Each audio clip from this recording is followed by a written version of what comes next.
Hello students, मैं आपका अंकित sir. I hope आप लोग अच्छे होंगे और स्कूल डेज़ को मिस भी कर रहे होंगे अपने दोस्तों को। और जितना मैं आप लोगों को जानता हूँ, आप लोग अपनी पढ़ाई को भी मिस कर रहे होंगे, राइट? तो वैसे तो मैंने अदर क्लासेस में अभी ऑनलाइन क्लास ली हैं, पर स्पेशली आप लोगों की क्लास में अभी मैंने कोई क्लास नहीं ली थी, तो ये मेरी आपकी क्लास में पहली क्लास है। तो आप जैसा कि स्क्रीन पर देख पा रहे होंगे, आपका फेवरेट सब्जेक्ट जितना मैं जानता हूँ, जी हाँ, वही साइंस। तो आप ये देख रहे होंगे कि ये जो पहले साइंस की बुक चलती थी, उससे ये हट के आपके पास दूसरी बुक आ गई है जिसका नाम है साइंस नेचर। ठीक है, इसमें भी सेम ही सिलेबस है, बट थोड़ा सा इसमें जो समझाने का तरीका है, जो वे ऑफ प्रेजेंटेशन है, वो उसकी क्वालिटी इंक्रीज हुई है। चलिए, तो आप इसमें देख पा रहे होंगे, मैंने एक फ़ोटो ले रखी है जिसमें सारे लेसन्स आपके इसमें दिखाए गए हैं। तो हम लोग पहले लेसन से ही स्टार्ट करेंगे, राइट? तो पहला लेसन है आपका क्रॉप प्रोडक्शन एंड मैनेजमेंट।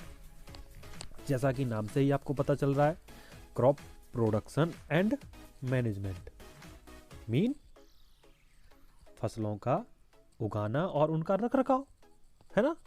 यही तो हुआ ना इसका मतलब। चलिए, तो देख लेते हैं आखिर हम लोग फसलें उगाते क्यों हैं, है ना? मेन बात तो यही है ना, क्यों उगाते हैं फसल, एग्रीकल्चर क्यों करते हैं, है ना? क्योंकि हम जो फूड लेते हैं उनका हमारा प्राइमरी सोर्स क्या होता है? प्लांट्स। और प्लांट्स अगर हम उगाएंगे नहीं तो खाएंगे क्या? तो इसीलिए हम क्या करते हैं, खेती करते हैं, यानी कि हार्वेस्टिंग और एग्रीकल्चर, ये सारी प्रोसेस हम लोग करते हैं।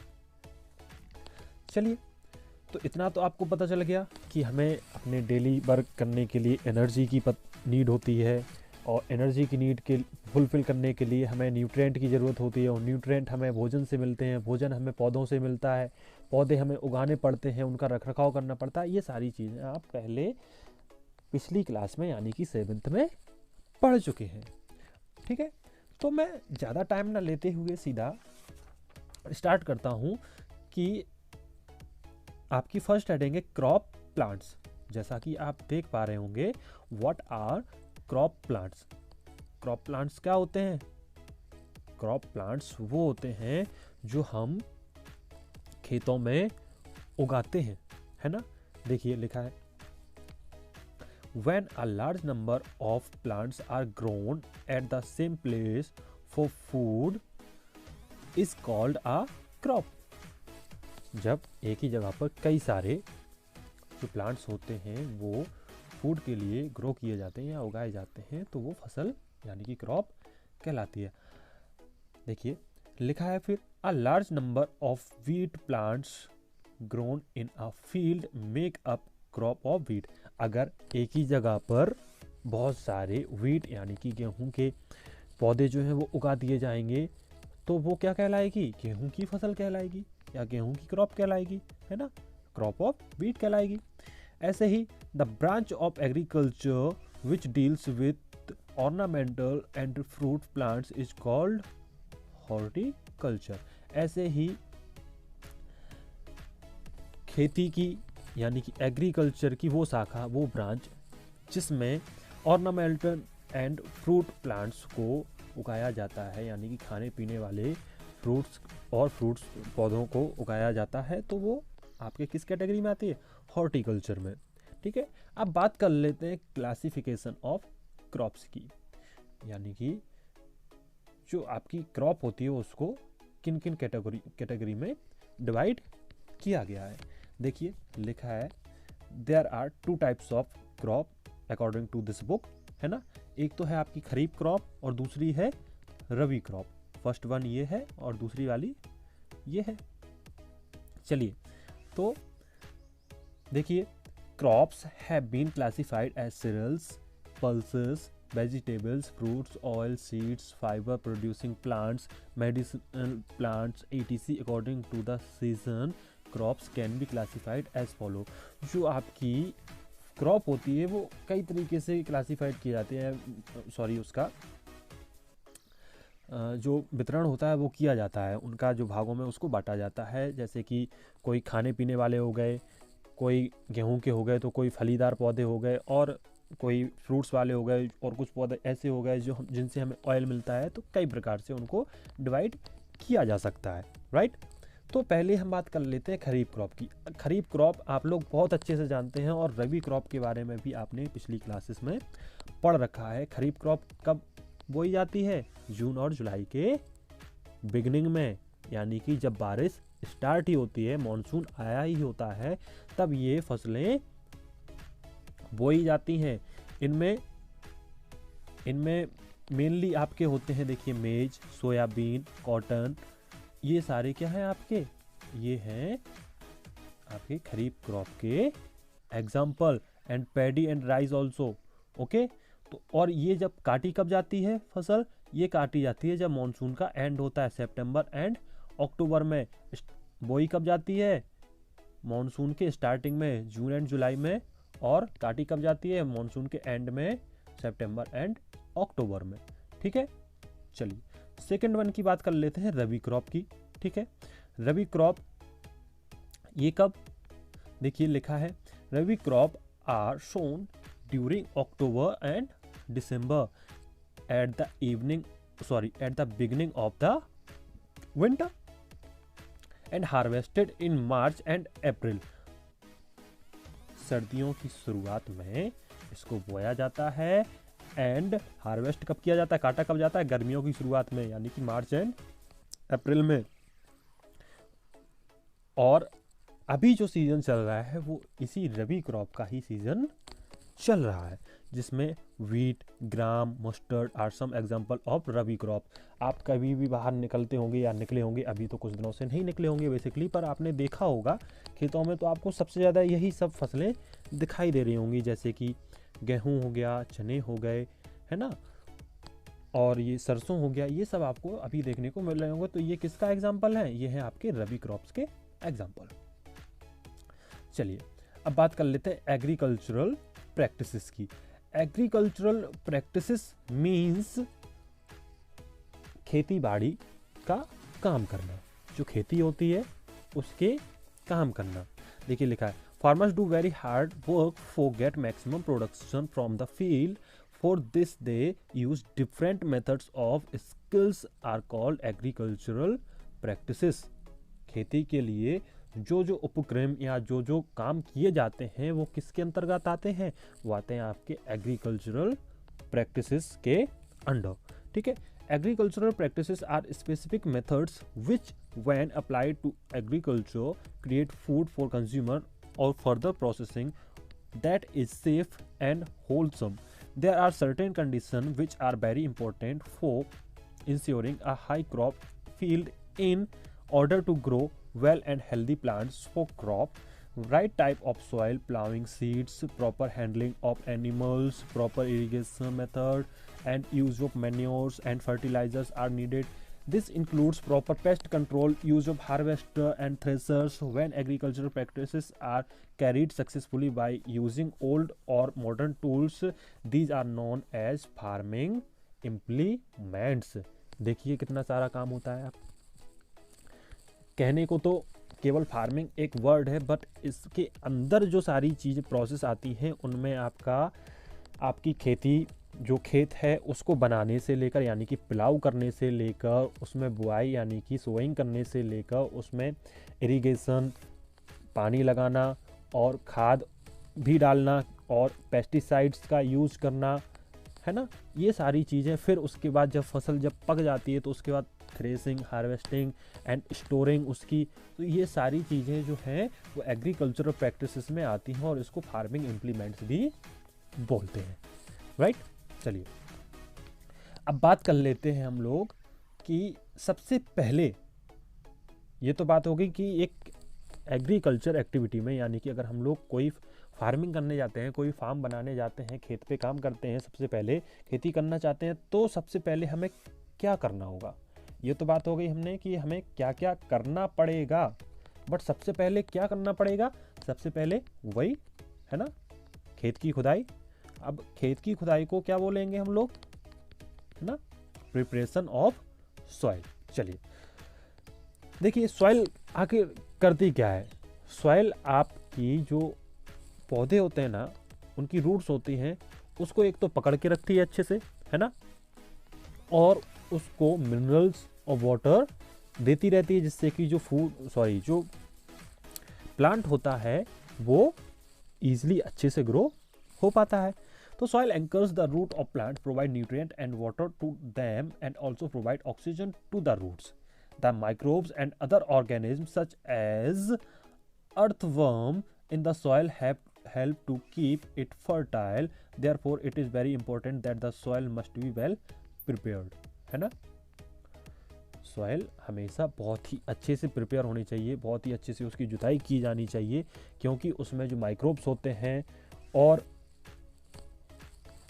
उसकी जो न्यूट्रिएंट पावर होती है, वही आपके पौधे को सही और स्वस्थ रखने में मदद करती है। तो हमेशा अगर आपको अच्छी फसल चाहिए तो क्या करना पड़ेगा, जो सॉइल है उसको बहुत ही अच्छे से प्लाउ करना पड़ेगा, टिलिंग करनी पड़ेगी, उसकी लूजनिंग करनी पड़ेगी, है ना, क्योंकि जितनी ज़्यादा लूजनिंग सॉइल होगी उतनी ही उसकी वाटर होल्डिंग कैपेसिटी अच्छी होगी, और वाटर होल्डिंग कैपेसिटी जब अच्छी होगी तो उसकी मिनरल देने की पावर जो होगी वो पौधे को बहुत ज़्यादा हो जाएगी, और जब मिनरल्स ज़्यादा मिलेंगे पौधे को तो वो अच्छा ग्रो होगा, है ना।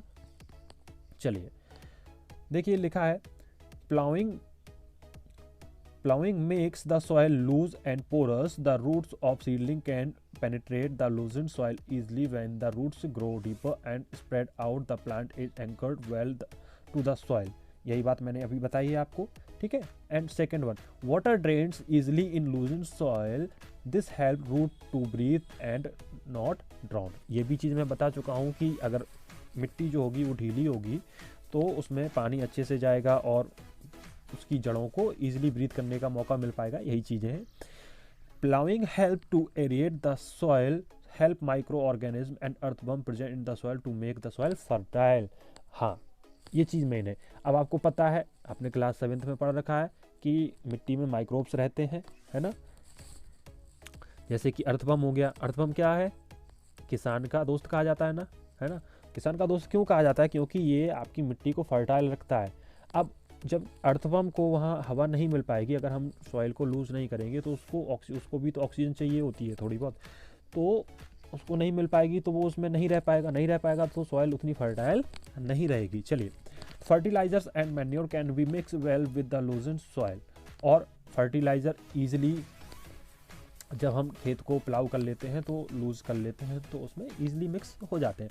प्लाइंग up root weeds which on decomposition make the soil fertile. और जो घास फूस होती है ना, प्लाउइंग से वो भी उखड़ जाती है और उसी में घास फूस उसी मिट्टी में मिल जाती है, जो कि एक किसका काम करती है, फर्टाइल यानी कि फर्टिलाइज़र का काम करती है डिकम्पोज होने के बाद। चलिए अब देखिए, ये आपको इंस्ट्रूमेंट दिख रहा है ना, ये वेरियस टाइप के इंस्ट्रूमेंट होते हैं। ये आपको इस तरीके का दिख रहा होगा, प्लाउ इसको बोलते हैं, इसको टिलर भी बोलते हैं, और कई प्रकार के होते हैं ये। एंड आपको मैं स्क्रीन पे दिखा दूंगा, ये देखिए, आप देख सकते हैं कई प्रकार के होते हैं। चलिए नेक्स्ट बात कर लेते हैं। Now in big farms the tractor are used for ploughing with a cultivator with saves time and labor of plowing manually. The process of making soil surface even and smooth is called leveling. The process is done with help of wooden soil leveler. Leveling ensures uniform irrigation and distribution of mineral in the field. It helps to prevent soil erosion. अब हमने ploughing कर ली, ploughing के बाद आती है बात levelling की। Levelling आखिर क्यों की जाती है, प्लाउइंग करने के बाद क्या होता है, मिट्टी जो है ना वो उखड़ जाती है और ऊपर नीचे थोड़ा बहुत रह जाती है। तो जब हम उसमें इरिगेट करते हैं, पानी जब उसमें डालते हैं तो पानी ईजिली उसमें नहीं पहुंच पाता है हर जगह। अगर हम उसको लेवल कर लेंगे तो लेवल करने से क्या होगा, उसमें पानी अच्छे से लग पाएगा। और जो लेवलर होते हैं वो लकड़ी के भी होते हैं, और जैसा कि आप इसमें देख सकते हैं इस प्रकार का भी लेवलर हो सकता है, और स्क्रीन पर भी आपको कुछ लेवलर अलग अलग ये यहाँ पे आपको दिख रहे हैं। चलिए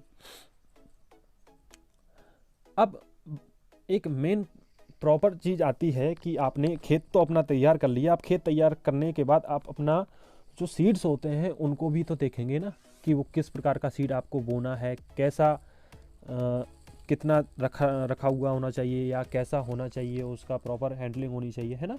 तो ये सब सिलेक्शन आपको बीज की करनी चाहिए, है ना। और क्वालिटी सीड को ही आपको अपने खेत में डालना है।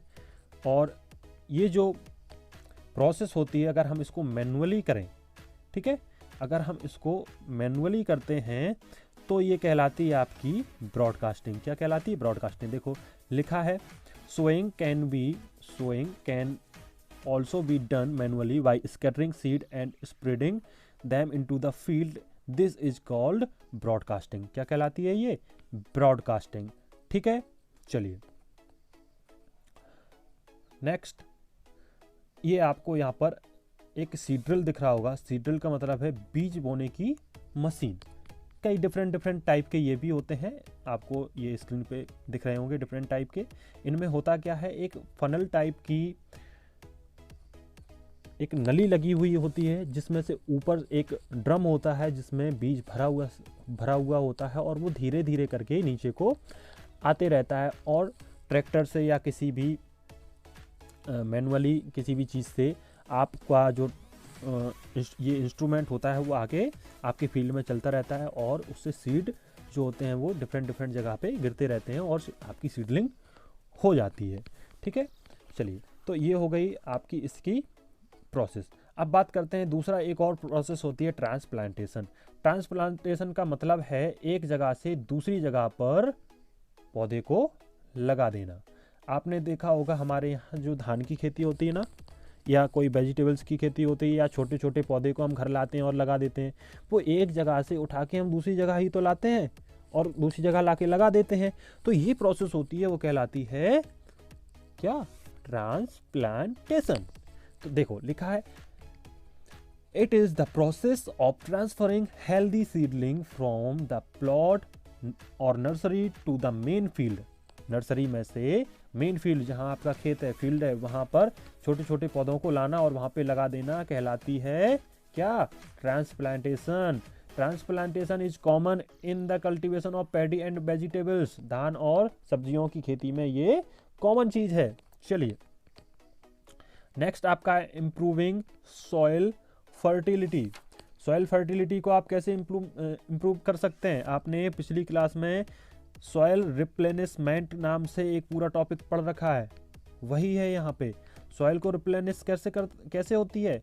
उसमें फर्टिलाइजर्स ऐड करके, या फिर उसमें कुछ मैन्योर्स ऐड करके, है ना, या फिर उसको ऐसे ही एक साल के लिए छोड़ देना, या डिफरेंट क्रॉप का उसमें रोटेट करके उसमें डिफरेंट क्रॉप को उगाना। ये सारे जो प्रैक्टिसेस होती हैं ये आपकी सॉइल फर्टिलिटी को इंक्रीज करती हैं। तो यही चीज़ हम पढ़ेंगे यहाँ पे। देखिए क्या होता है, जब लगातार क्रॉप्स ग्रो होती हैं तो सॉइल में जो न्यूट्रिएंट होते हैं वो पौधे ले लेते हैं।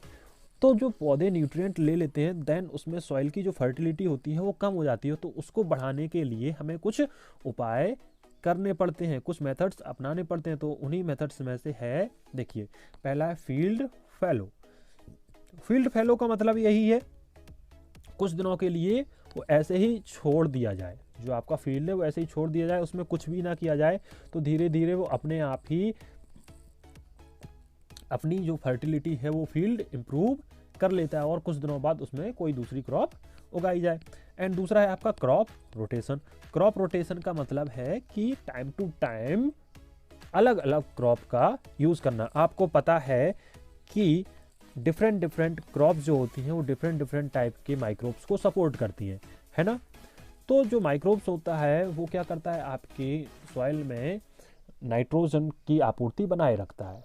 जैसे कि आपका जो चना हो गया, मटर हो गया, ये सारे आपके हेल्प करते हैं आपकी सॉइल में नाइट्रोजन को बनाए रखने में।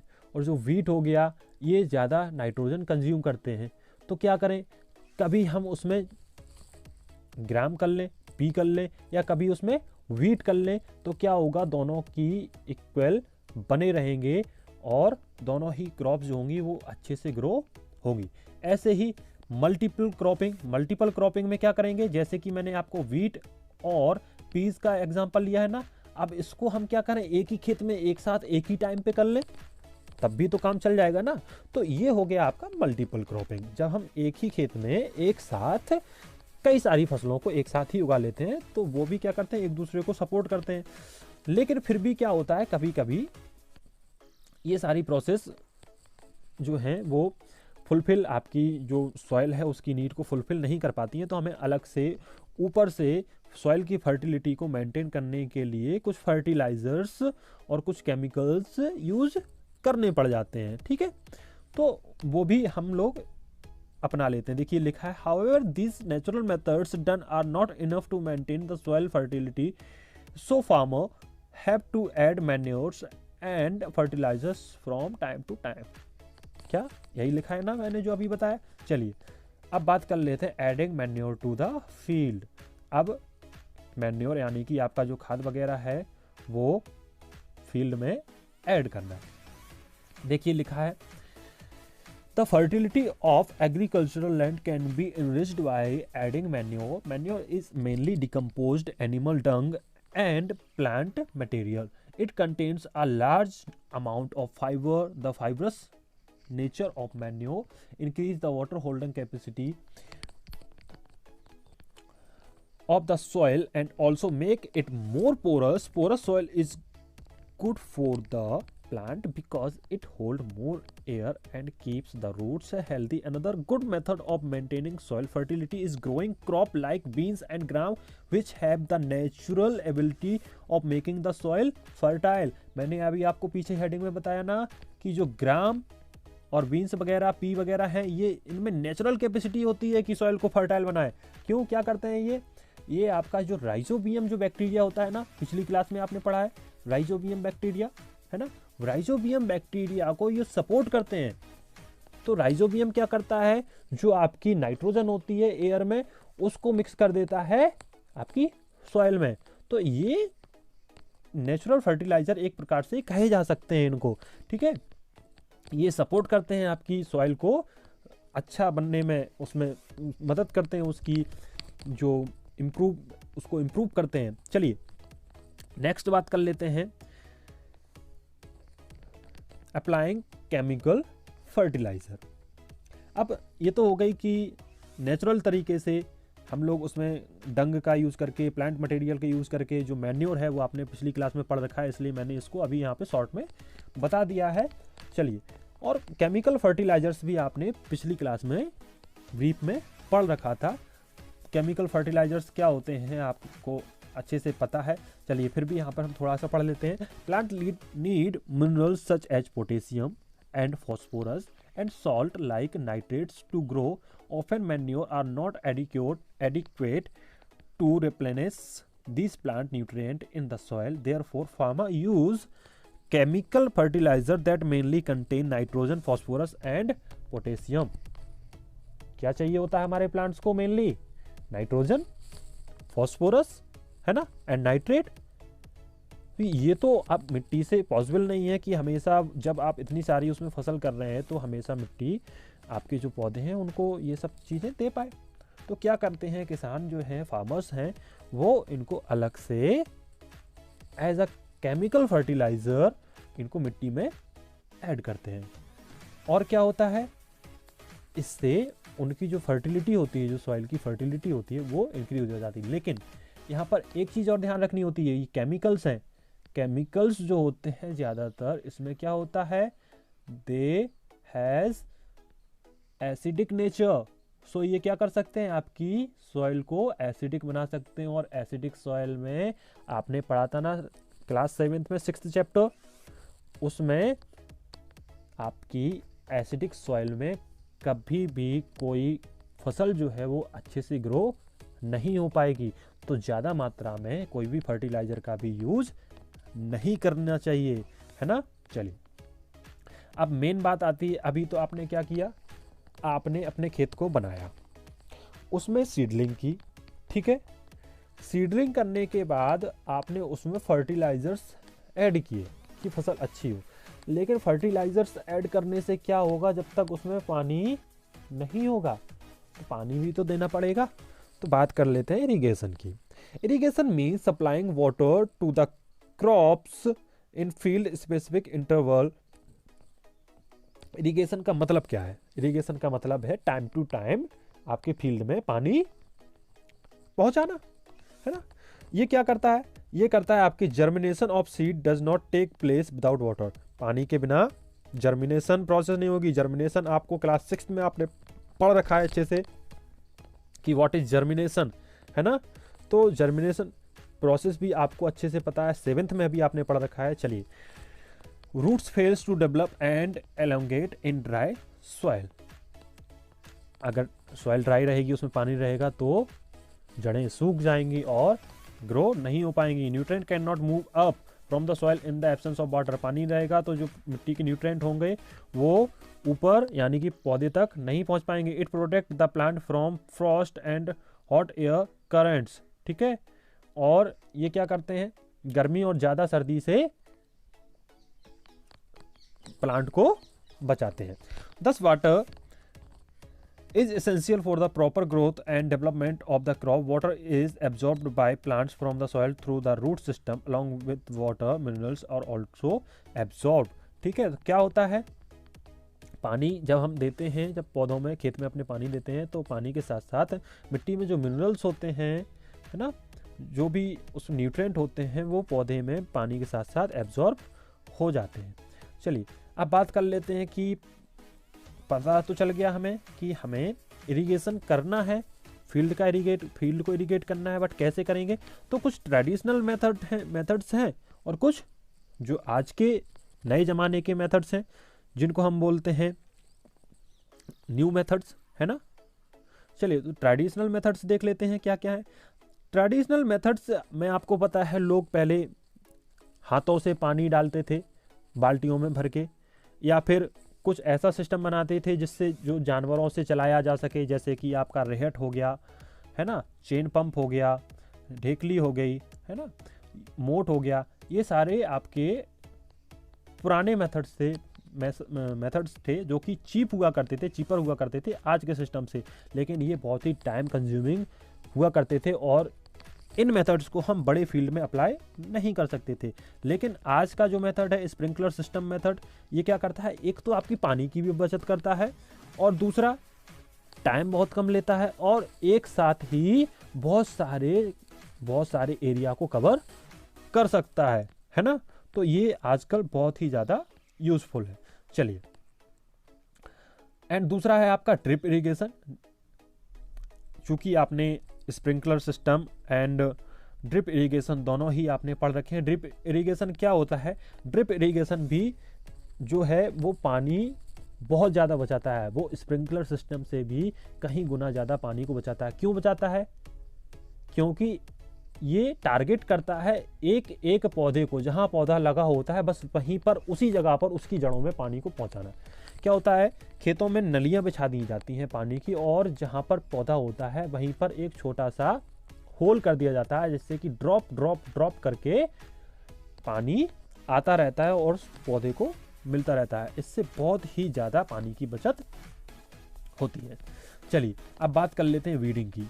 वीडिंग का मतलब है यहाँ पर कि जो आपके खेत में जो खरपतवार उगाई है, जो अनचाहे जो पौधे उगाए हैं और जो आपकी फसल को ग्रो नहीं होने दे रहे हैं, वो ग्रो हो गए हैं, तो उनको काटना छाटना या फिर उखाड़ लेना या उनको नष्ट कर देना, या जो आपके कई प्रकार के जो इंसेक्ट होते हैं या चिड़ियाँ वगैरह आती हैं, जो रोडेंट होते हैं, वो अटैक करते हैं खेतों पे, उनसे हमें कैसे बचाना है, ये सब वीडिंग के अंतर्गत आता है। देखिए, weeds are unwanted and uncultivated plants that grow along with the crop plant, है ना, जो कि क्रॉप प्लांट के साथ ही कुछ ऐसे अनवांटेड प्लांट्स होते हैं जिनको हम उगाते नहीं है, वो अपने आप ही उगाते हैं। फॉर एग्जाम्पल क्या क्या हो सकते हैं? एमेरेंथस यानी कि चौलाई, चिनोपोडियम यानी कि बथुआ, आप लोगों ने बहुत ही ज़्यादा सुना है, एंड वाइल्ड ओट जिसको हम जवा बोलते हैं अपने यहाँ, जबी, और एक और आपने सुना होगा हमारे यहाँ पर बहुत ही ज़्यादा है गाजर घास जिसको बोलते हैं, है ना। तो ये सारी चीज़ें खरपतवार में आती हैं और ये क्या करती हैं, फसल को, आपकी क्रॉप को अफेक्ट करती हैं और उसको ग्रो नहीं होने देती। तो इनसे हमें बचने के लिए क्या करना होता है, या तो इनको मैनुअली क्या करें, मैनुअली इनको पुल कर लिया जाए, है ना, मैनुअली पुल कर लिया जाए बाय हैंड से, है ना, और कहीं थ्रो कर दिया जाए। दूसरा है कि कुछ केमिकल्स उसमें स्प्रे कर लिए जाएं, है ना,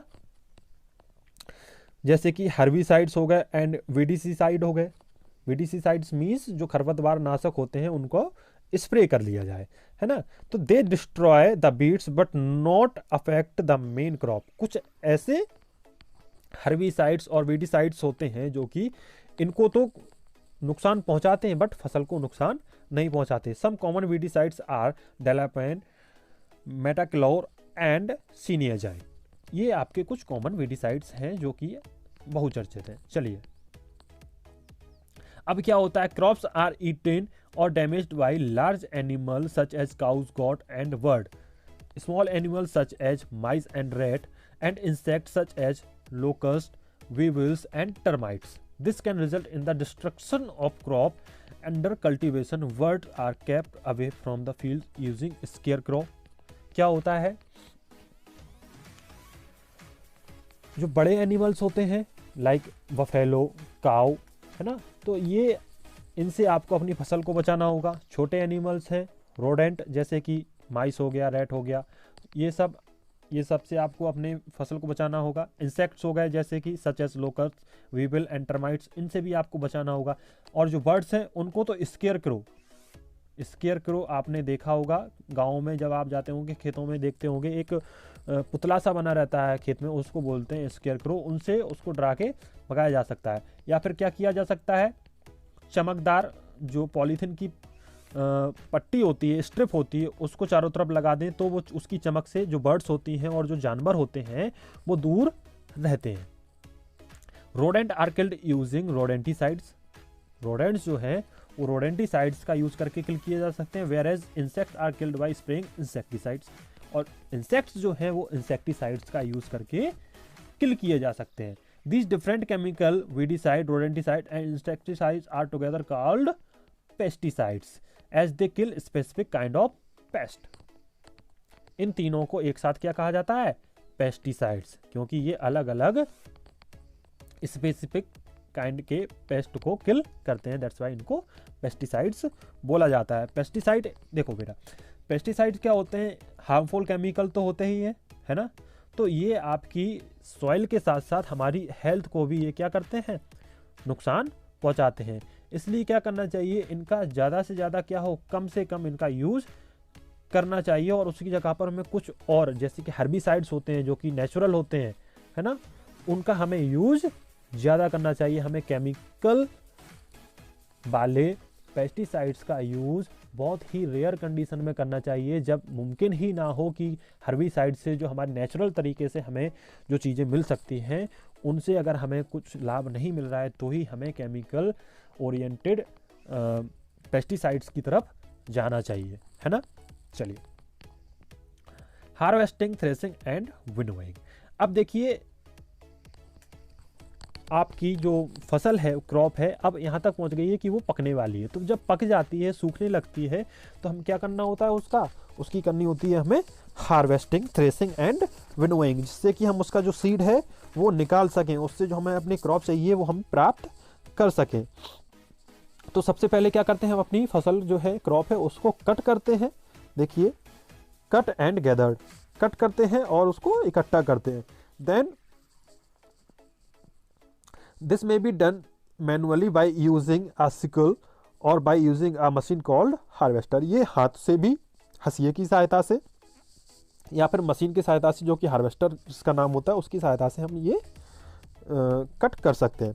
next, the grain is separated from the cut crop, the process is called threshing.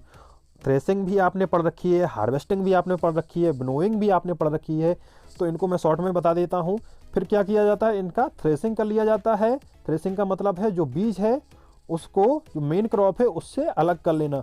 अब जो बीज है उसमें कुछ लाइक जो भूसा होता है थोड़ा बहुत रह जाता है, तो उसको हम विनोइंग हवा की सहायता से उड़ा के अलग कर लेते हैं, और जो चाफ जो है वो उड़ जाता है, और जो आपका सीड्स है वो नीचे रह जाता है, जिसको हम बाद में यूज कर लेते हैं। देखिए ये आपके कुछ पिक्टोरियल यहाँ पे बने हुए हैं जिनको आप देख सकते हैं क्या होता है। देखिए threshing by thresher and manual threshing, ये है मैनुअल थ्रेसिंग, ये आप देख सकते हैं हाथों से लोग कर रहे हैं। ये आपने थ्रेसर तो देख ही रखे होंगे, है ना। एंड विनोइंग, विनोइंग भी आपने देख रखी होगी।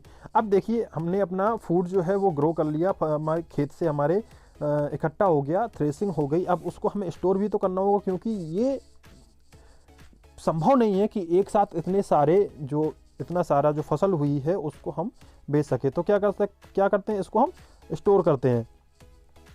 स्टोर करने के लिए स्टोरेज बनाए जाते हैं, कोल्ड स्टोरेज बनाए जाते हैं, रेफ्रिजरेशन सेंटर बनाए जाते हैं।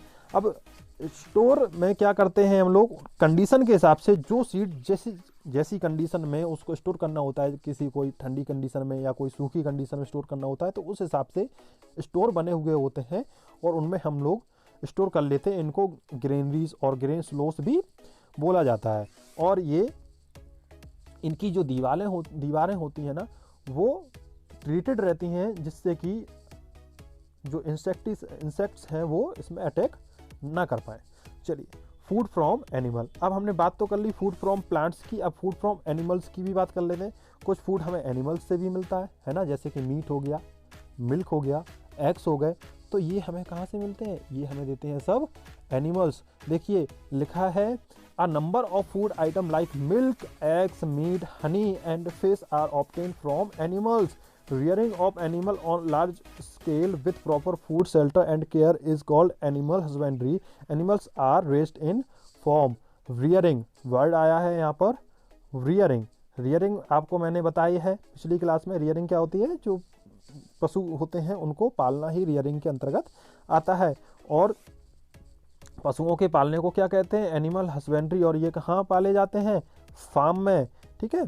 Milk is mainly obtain from cow and buffalo, goat, sheep, yak and camel milk is also used as food. Animal that provide us milk are known as milk animal. These animal must be kept in clean sheds with proper ventilation. हमें milk जो है, milk देने वाले जो जानवर होते हैं, buffalo हो गया, काउ हो गया, शीप हो गया, कैमल भी, तो इनको हमें क्या करना चाहिए, अच्छे से रखना चाहिए। और ये कौन से एनिमल कहलाते हैं, मिल्क एनिमल कहलाते हैं। और प्रॉपर वेंटिलेशन में, जहाँ हवा आ रही हो, सूखा हो, ऐसी जगह पे इनको पालना चाहिए। पोल्ट्री फार्मिंग आप यहाँ पर देख सकते हैं, एक पिक्चर बनी हुई है पोल्ट्री फार्मिंग, जिसमें कि चिकन्स को रखा गया है। और पोल्ट्री का बेसिकली मतलब होता है ऐसी फार्मिंग जिससे हमें एग वगैरह प्राप्त हो सके। देखिए इधर लिखा है the rearing of birds like chicken, ducks, quails, turkey and guinea fowls for eggs and meat is known as poultry farming. Egg के लिए बर्ड्स को पालना पोल्ट्री फार्मिंग के अंतर्गत आता है। चलिए, fish and other sea food, आपको पता है सी फूड यानी कि जो अदर सी फूड है, और ये फिश है, ये भी बहुत ही ज़्यादा लोग कंज्यूम करते हैं, खाते हैं। तो देखिए लिखा है a large population of our country depends on fish and other C food like prawns and shrimps. Rearing of fish artificially in tank and ponds is also known as pisciculture. यानी कि जो मछलियां हैं उनको आर्टिफिशियली टैंक्स में और Pond's में पालना क्या कहलाता है, फिशिकल्चर। चलिए, नेक्स्ट है आपका एपीकल्चर। एपीकल्चर का मतलब होता है मधुमक्खी पालन। मधुमक्खियों को पालना किसके लिए, उनकी हनी के लिए आता है एपीकल्चर के अंतर्गत। और हनी किस में यूज़ होती है, हनी को हम एज अ मेडिसन भी यूज़ करते हैं, और घरों में हमारे एज अ स्वीटनर भी ये यूज़ होती है। तो ये तो था आपकी क्लास का 8th क्लास का साइंस का फर्स्ट चैप्टर क्रॉप मैनेजमेंट, और आपकी ये पहली क्लास थी। सो आई होप आप लोग अच्छे से पढ़ेंगे, समझेंगे, और जल्दी ही मैं इसकी जो सॉल्यूशन होगा, एक्सरसाइज सॉल्यूशन होगा, वो मैं आपको प्रोवाइड करा दूंगा। लेकिन तब तक आप क्या करें, इसका स्क्रीनशॉट लें और इसको सॉल्व करने की कोशिश करें, ठीक है। और सॉल्व करने के बाद जो आप सॉल्व करें उसके आंसर आप मुझे भेजें। आप सभी के पास मेरा नंबर है, आपको मेरा नंबर बताने की ज़रूरत नहीं है।